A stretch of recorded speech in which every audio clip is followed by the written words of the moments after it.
Welcome back to the channel, CAD Comrade. It's been a long time and now see. So today I am going to solve one of a big error that one of our student have occurred. So that is of the line weight issue. So today's video is based on to solve the error of line weight in your AutoCAD. So it is a very simple thing that let's say this lines have line weights as you can see on the top ribbon menu.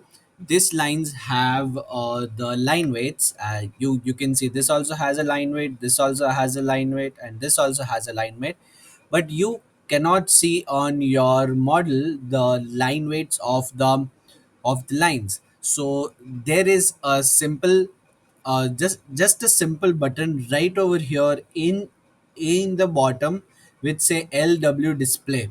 It's like a show or hide display.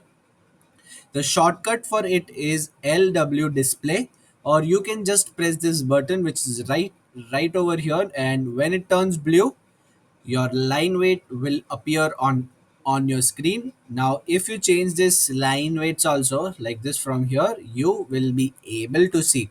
But let's say if you have turned it off, it's right now on, so let's say off,